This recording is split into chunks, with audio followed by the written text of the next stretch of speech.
Hello Meenakshi, good morning. Today I am going myself Sonia. As per the discussion, I told you that I'll start zoology today. Okay, so today I am going to teach you about the animal kingdom. Okay, what is animal kingdom? Animal kingdom को further classify कर animal kingdom और plant kingdom बहुत सारे kingdoms हैं. हम animal kingdom की बात कर रहे हैं. Animal kingdom में जितने भी एनिमल्स हैं उनको क्लासिफाई किया है किसी पैरामीटर के बेसिस पर. अब जो पैरामीटर्स हैं, ठीक है, वो पैरामीटर्स क्या है? First is arrangement of cell, second is body की सिमेट्री कैसी होती है उनकी, नेचर ऑफ सिलोम कैसा होता है, pattern of digestive and circulatory reproductive system. Okay, अब इन सब के बारे में हम डिटेल में पढ़ेंगे बिकॉज आई थिंक हमें बेसिक पता होना चाहिए before the start of our phylum chordates. Okay, तो some features we should know that first is the level of organization. जो level of organization है उसमें organism की हम बात करते हैं किस लेवल पर उसकी बॉडी बनी हुई है. सेलुलर लेवल बनी हुई है यानी कि वो सेल से ही बनी है, ठीक है, वो सेल से बनी हुई है, या cells number of cells group together and make tissue, या टिश्यू से बनी हुई है. सेलुलर लेवल ऑफ क्लासिफिकेशन आता है, सेलुलर लेवल ऑफ ऑर्गेनाइजेशन आता है, टिश्यू लेवल ऑफ ऑर्गेनाइजेशन आता है, और साथ में हमारा आता है ऑर्गन लेवल, ऑर्गन सिस्टम आता है. ठीक है, नंबर ऑफ सेल्स जो होते हैं, सेल से हमारा टिश्यू बनता है और टिश्यू से हमारा ऑर्गन बनता है. हमें ये सब कुछ पता है. अब ऑर्गन है तो ऑर्गन में सारे ऑर्गन्स प्रेजेंट होंगे. डाइजेस्टिव सिस्टम प्रेजेंट होगा, आपका सर्कुलेटरी सिस्टम प्रेजेंट होगा, रिप्रोडक्टिव सिस्टम प्रेजेंट होगा, सारे सिस्टम प्रेजेंट होंगे. ठीक है, अब हम कहते हैं कि सर्कुलेटरी सिस्टम भी है तो वो ओपन टाइप है, ओपन सर्कुलेटरी सिस्टम है, और या क्लोज सर्कुलेटरी सिस्टम है. ठीक है, as we know humans being में क्लोज सर्कुलेटरी सिस्टम प्रेजेंट होता है. नेक्स्ट मैं कंटेंट बात करूंगी सिमेट्री. सिमेट्री क्या होता है? आप किसी भी प्लेन से, any plane that passes through the centre doesn't divide the organism into equal half, then it is known as asymmetrical animals. जैसे मैंने स्पॉन्जेस ड्रॉ करी, जैसे मैंने सपोज ये जस्ट अ मिनट, जैसे मैंने स्पॉन्जेस ड्रॉ करी या कुछ भी है, इसको अगर मैं इस प्लेन से काटती हूँ तो ये इक्वल नहीं आएगा. इस प्लेन से काटती हूँ then I will also not get the equal parts. अगर मैं डायगनली काटती हूँ तब भी मुझे कोई भी इक्वल पार्ट्स नहीं मिलेगा. Okay, this type of symmetry is known as asymmetry. ठीक है, और animals that showing asymmetry are called asymmetrical animals. Okay, example of asymmetrical animals is sponges. Sponge आपको पता है, स्पॉन्जेस होती है, स्पॉन्जेस अपनी कोई भी वो एसिमेट्रिकल होती है. Next is the radial symmetry. Radial symmetry, any line passing through the center exists and cut and divide the body into two identical halves. For example, मैंने ये स्क्वायर लिया, फॉर एग्जाम्पल स्क्वायर को ने centre से पास की एक line, तो I will get the equal portion, I will get the two equal half. First half and the second half are identical equal, और इधर I will pass line through this, then I'll also get the same portions, equal halves, first and second half. Okay, doubt clear है? Radial symmetry क्या होता है? Radial symmetry example है Coelenterata, ctenophora, echinoderms. इनका आपने पढ़ लिया होगा आपने, जैसे हम कॉर्डेटास पे मूव करेंगे इसलिए मैं इनके बारे में डिस्कस थोड़ा बाद में करेंगे. Next is the bilateral symmetry. Bilateral symmetry as its name suggesting कि बाइलेटरल यानी कि right half, when any plane that passes through the center of organism and divide right half is equals to left half. अगर मैंने for example human beings की अगर हम बात करें, ह्यूमन बींग्स का मैं स्ट्रक्चर ऐसे ड्रॉ करती हूँ फॉर द टाइमिंग. अगर मैं इसको यहां से एनी लाइन पासिंग थ्रू, अगर इस लाइन से हम पास कर रहे हैं इसको, ओके, तो ये I am getting the left half is equals to the right half. This equals to this. Okay, one hand here, one half portion of the body here, one half portion of the body is here. Okay, like this. Examples of bilateral symmetry is Annelida and Arthropoda. मैं चाहती हूँ आपको साथ साथ learn हो जाए, इसलिए asymmetrical animal sponges, radial symmetry coelenterata, ctenophora, echinoderms, bilateral symmetry, annelida and arthropoda. Okay, understood? Now I'll discuss the another parameter. I'm going to discuss another parameter, and that is body organization. What does body organization mean? Body organization, हम सबको पता है कि germ layers present होती हैं. Germ layers क्या होती हैं? Ectoderm, endoderm, mesoderm. मैं आपको यहाँ बता देती हूँ. हमारी जर्म लेयर्स कैसे होती हैं? जर्म लेयर्स होती हैं, आपको पता है, जर्म लेयर्स होती हैं, वो कौन सी होती हैं? Ectoderm, endoderm and mesoderm. Ecto means outside. Ecto means that is outside या आउटर कह सकते हैं, और we can say its outer. Endo means inner. ठीक है. The organism those have ectoderm and endoderm. इनको हम क्या कहते हैं? They will categorise into the group diploblastic organism, and the organism which have all the three ectoderm, endoderm and mesoderm, they grouped into triploblastic animals, or we can say organism. Okay, now clear? Germ layers.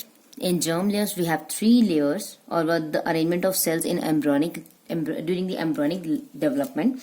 The external layer is external भी कह सकते हैं इसे हम. Ectoderm we have 3 layers: ectoderm, endoderm and mesoderm. ठीक है.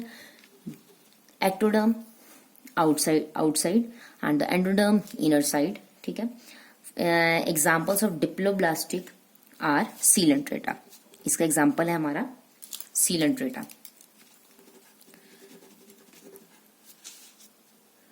coelentrates या coelentratas. ठीक है. What is mesoderm? It is a undifferentiated layer present in endoderm and mesoderm. Just a minute. What is mesoderm? I'm going to tell you. What is mesoderm? Mesoderm. ठीक है. What is mesoderm? It is an undifferentiated layer. इसको हम mesoglea भी कहते हैं. Mesoglea is present in between the ectoderm and endoderm. Between the ectoderm and endoderm. Okay. Between the ectoderm and endoderm, an undifferentiated layer called mesoglea is present, that is known as mesoderm. Okay. I can also tell you the diagram of diploblastic and triploblastic animal. In diploblastic animal, outer layer is of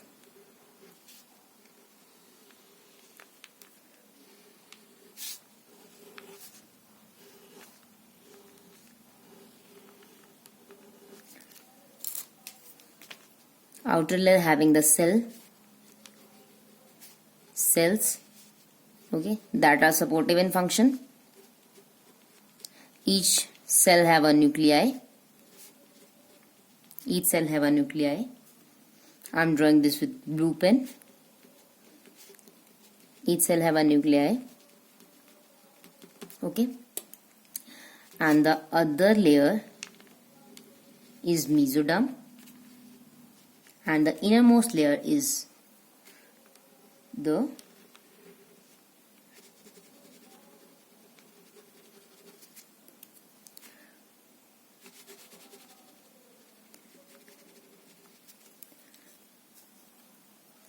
this layer is called ectoderm. This layer is called mesoderm, or you can say mesoglea, and the inner one is called endoderm. Okay, as its name suggesting, ecto means outermost layer, mesoglea means this one layer, mesoglea, the layer, undefined layer that is present between ectoderm and endoderm. As a defined we concern, okay. Endoderm is the innermost layer, that is this one portion, okay. Okay, now clear? In the diploblastic animal, this center portion remain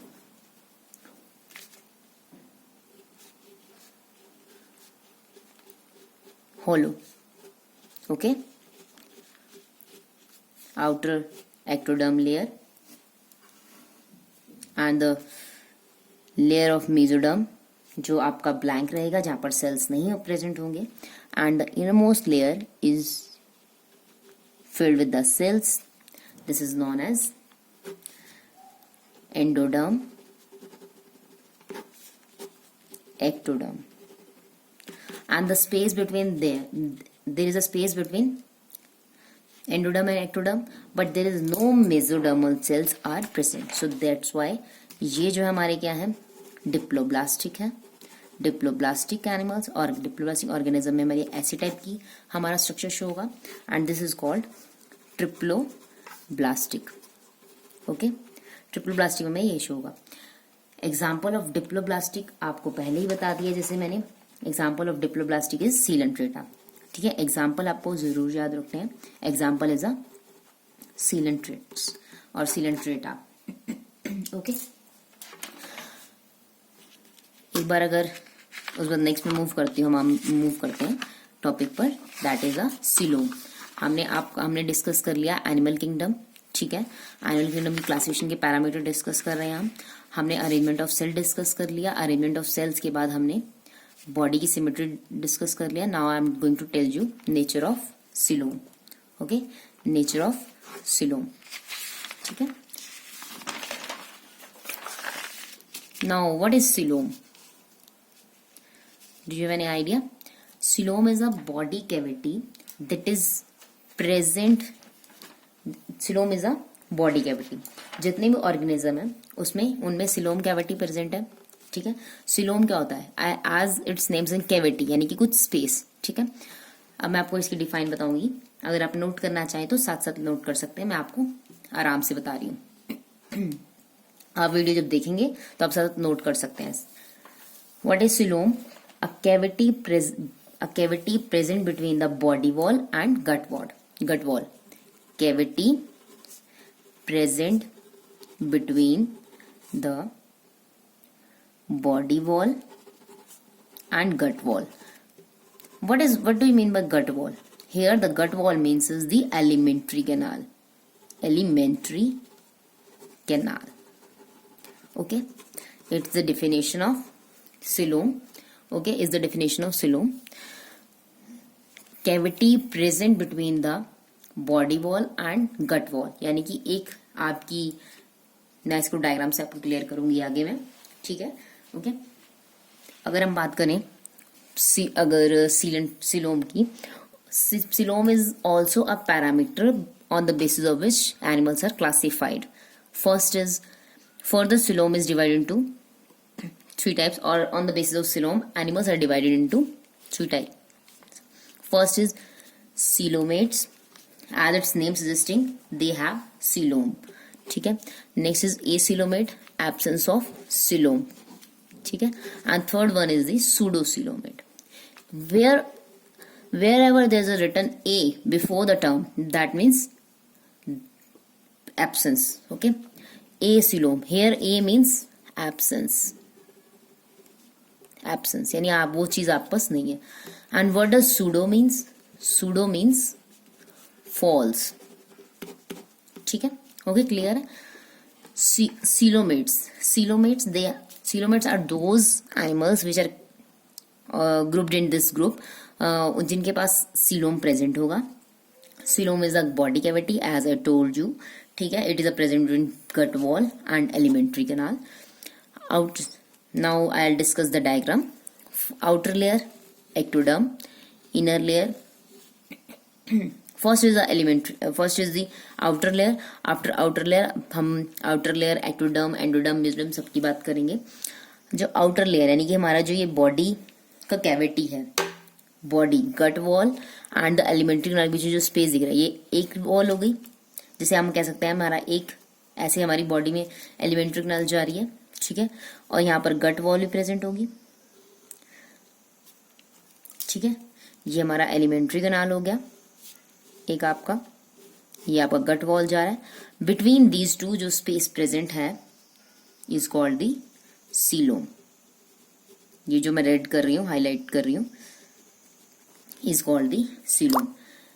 this one is alimentary canal, layer of alimentary canal, मतलब कि हम tube with in tube structure की बात कर रहे हैं, जैसे हम रिफिल की बात कर रहे हैं, जैसे पेन की बॉडी हो गई, ठीक है, after pen in the body of pen आपको एक रिफिल मिलेगा, और रिफिल की बात करें तो between the refill and the body of pen जो स्पेस है, जो हमें ये स्पेस दिखता है, that space is known as coelom.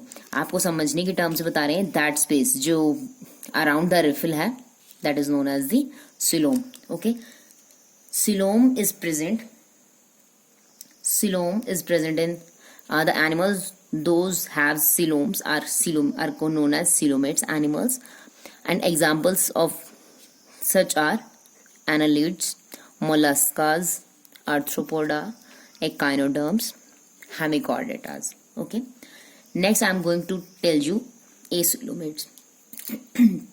Acoelomates are those animals which have no coelom cavities. Okay, or we can say the space is occupied by another type of cells. That means we can say there's a no cavity present in the alimentary canal and gut wall. Okay, they known as acoelomate animals, acoelomates or acoelomatic animals.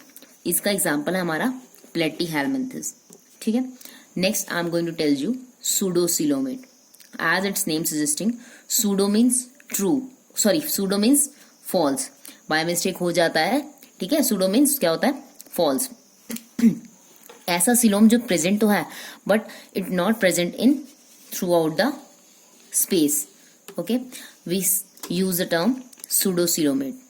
Okay, in this case we have alimentary canal and gut wall, but between the alimentary canal and gut wall we can see the patches of mesodermal cells, or we can say there's a patches of mesoderm. ठीक है, we can see the patches of mesoderm. ये mesoderm के patches आपको दिख रहे हैं, ये इस सेल में पूरे में प्रेजेंट है, सीलोम में ये पूरे में प्रेजेंट है, इस एरिया में कैविटी में, elementary canal gut wall cavity में पूरा प्रेजेंट है. But in case of pseudocoeloms हमारा एलिमेंट्री कैनाल और गट वॉल के बीच में जो स्पेस है उसमें ये पैचेस में प्रेजेंट है, not throughout the cavity, they are present in patches. So that's why हम इसको टर्म यूज करते हैं सूडोसीलोम. ठीक है, अगर मैं आपको एक और बात बताऊं तो सीलोम की डिफाइन हम ऐसे भी कर सकते हैं, the cavity which is lined by mesodermal cell. अब जो कैविटी है यहाँ पे इसकी लाइनिंग किससे हो रही है, मेसोडर्मल सेल से. Cavity that is lined bye mesodermal cells is also called coelom. Now we have two defines of coelom, or we can add an extra line in the define of coelom. First is the cavity which is present between the body wall and the gut wall. Gut wall को हम elementary canal कह देते हैं, ठीक है. And the another definition is the cavity that is lined by mesodermal cells is called coelom. Okay, clear है. मुझे लगता है कि मुझे आगे मूव करना चाहिए. Okay, now I am going to teach you another parameter जिसकी बेसिस पर हमने एनिमल्स को क्लासिफाई किया है. ओके, अब आता है हमारा सेगमेंटेशन. सेगमेंटेशन आपको पता है, ह्यूमन बॉडी की बात नहीं करते हैं हम, पहले हम बात करते हैं. आपने अर्थ फॉर्म देखा है, ठीक है. अब जो अर्थ फॉर्म देखा है आपको पता होगा अर्थ फॉर्म की बॉडी कुछ ऐसे से करके होगी, है ना. लास्ट में टेपर होता है अर्थ फॉर्म का. यहाँ पे स्टार्टिंग के उसकी बॉडी पे अपने, मैं पूरा डिस्कस नहीं करी अर्थ फॉर्म अभी, मैं just for the sake of कि आपको मैं टर्म बता दूं. ओके, अर्थ फॉर्म की बॉडी पे अपने सेगमेंट्स देखे होंगे, ऐसे से लाइंस होती हैं. नहीं देखे होंगे तो आप नेट पर देख सकते हैं। ओके, अर्थवॉर्म की बॉडी पे स्टार्टिंग से लेकर from the mouth to till end segments present होते हैं और we can say lines present होती हैं। उन लाइंस को हम बोलते हैं मेटामर्स और मेटामरिक सेगमेंट्स बोलते हैं। ठीक है, अब जो मेटामरिक सेगमेंटेशन, अब बॉडी के जो अर्थवॉर्म की बॉडी पर जो लाइंस होती हैं, सेगमेंट्स बने होते हैं, वो एक्सटर्नल तो हमें दिखते हैं बट इंटरनली भी वो सेगमेंट्स प्रेजेंट होते हैं। अगर आप अर्थवॉर्म का डाइसेक्शन करते हैं, ठीक है, जब डाइसेक्शन करेंगे तो अर्थवॉर्म की बॉडी कुछ ऐसे टाइप से आप देखेंगे, ये उसकी बॉडी अटैच है। ठीक है, तो आपको इंटरनली भी सेगमेंट्स दिखते हैं और एक्सटर्नली भी सेगमेंट्स दिखते हैं। ठीक है, जैसे आपने ये अर्थवॉर्म की बॉडी है, आप जब इसे ऐसे खोलेंगे तो आपको इंटरनली भी उसके सेगमेंट्स दिखेंगे और एक्सटर्नली भी दिखेंगे। Okay, body externally and internally divided into segments. ठीक है, फॉर एग्जांपल अर्थवॉर्म। ठीक है, एंड द अर्थवॉर्म में जो शो करता है पैटर्न सेगमेंटेशन का, तो उसके लिए हम टर्म यूज करते हैं metameric segmentation. Metameric segmentation is shown by earthworm. ठीक है, and the organism or the animal showing the metameric segmentation and the phenomena is known as metamerism. Clear है आपको डाउट? नेक्स्ट टर्म पे move करते हैं हम। Next the notochord. नोटोकॉर्ड को समझना बहुत जरूरी है बिकॉज नोटोकॉर्ड ही एक मेजर रोल प्ले करता है कॉर्डेट्स में। नोटोकॉर्ड के बेसिस पर ही हम बताते हैं कि एनिमल्स को किस कैटेगरी में कैटेगराइज करना है, वेदर इट हैव नोटोकॉर्ड और absence of notochord. If the animals have notochord, then we place the animal into the chordate groups, or otherwise we place the animals into the non-chordates. Okay, first of all I'm going to discuss notochord. Chord just like it's a structure, you can say it's जैसे हमारी human beings में backbone होता है, हम notochord हम कहते हैं backbone vertebral column है। ठीक है, आगे मैं बताती हूँ vertebral column and all that. Mesodermal cells का फिर यहाँ पर यूज हुआ है। Mesodermally derived rod like structure. Cord की जब बात करते हैं रॉड टाइप स्ट्रक्चर बात करेंगे। Okay, rod like structures formed on the dorsal side during embryonic. जब एम्ब्रियोनिक डेवलपमेंट होती है, जब फीटस की डेवलपमेंट होती है, और वी कैन से कोई भी ऐसा ऑर्गेनिज्म जब उसमें एम्ब्रियोनिक डेवलपमेंट हो रही है, एम्ब्रियो बनना स्टार्ट हो रहा है, और एट दैट टाइम जो डोर्सल साइड पर जो हमारा रॉड लाइक स्ट्रक्चर बनता है, या रॉड लाइक स्ट्रक्चर जो प्रेजेंट होता है, या हमारा जो रॉड लाइक स्ट्रक्चर होता है वो किससे बनता है? मीजोडर्मल सेल से बनता है, उसको नोटोकॉर्ड कहते हैं। क्लियर हुआ? मीजोडर्मल यानी कि जो रॉड लाइक स्ट्रक्चर है वो एम्ब्रियोनिक डेवलपमेंट में बनेगा, और एम्ब्रियोनिक डेवलपमेंट में कहा किस अब बॉडी के कौन से